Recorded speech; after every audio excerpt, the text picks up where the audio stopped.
बोसोरारि सनाथि मायथाइ फोरबो फारिलाइनि थामथि साननि जोबथा हाबाफारि आरो बे हाबाफारिनि नैथि हाबाफारि महरै आं फिरफिलाखौ बिरहोनाय जाबाय। फिरफिला बिरहोनायनि गेजेरजों जों दिनै धोरोमारि जथुम्मा हिसाबै जोङो दिनै फिरफिला बिरहोनायाव जोङो जिथुनिखि जोंहा साननारायणनि फिरफिला बे साननारायण फिरफिलाखौ आं बिरहोखांनाय जाबाय।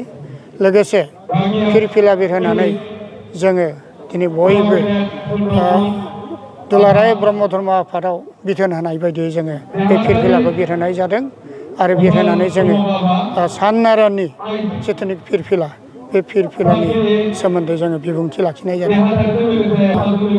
जोङो दिनै ब्रह्म धोरोम आफादा बोखावै लखिमपुर जिल्ला ब्रह्म धोरोम आफादा सनाथि मायथाइ फोरबो खुंबाय।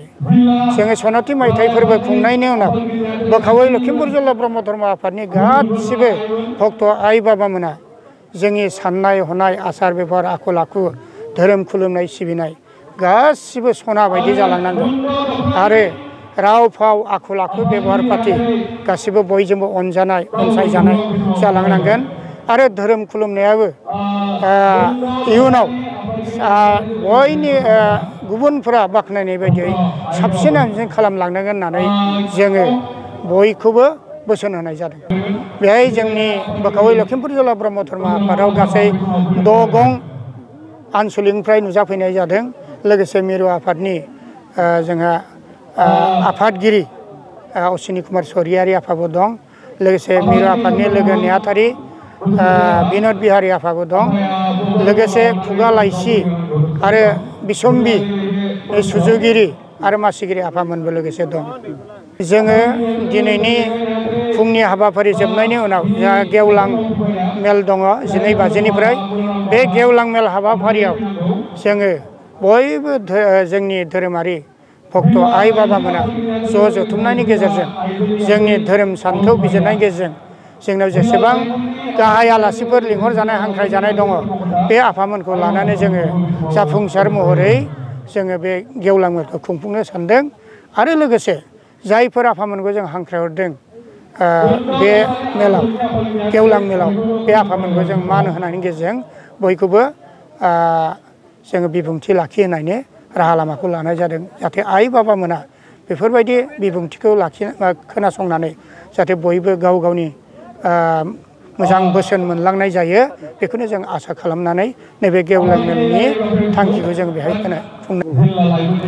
जोङो बोखावै लखिमपुर जिल्ला ब्रह्म धर्म आफादनि जानानै गुरुदेब कालिचरननि आदर्श आरो गुरुदेब कालिचरननि जिथु बोसोन बेनि बोसोन बिहोमाफोरजोंनो जोङो दैदेनलांगासिनो दङ, बोसोनफोरबो होगासिनो दङ। दिनैनि लाइमोना सानसे इयुनाव नोगोरारि, बेखायनो बे लाइमोनफोरखौ जोङो फोसाबनाया जोंनि गोनांथार। जोंनि गेजेरावबो माखासे लाइमोनफ्रा सोरबाफोर धोरोमजों लोब्बा गैया जानो हागौ, नाथाय जों बे आफामोनखौबो लाफानानै लाइमोन आफाद दादों, आइजो आफाद दादों। मोनफ्रोमबो आफादफोरखौ सरजाबनानै जोङो जायफोर धोरोमजों लोब्बा गैया, जायफोर समाजखान्थिजों लोब्बा गैया बे आफादफोरखौ बुजाय बराय जोङो धोरोम आफादा फोसावनायनि गेजेरजों बिसोरखौबो मोजां लामाथिं दिन्थिलांनायनि राहा लामा लानाय जादों।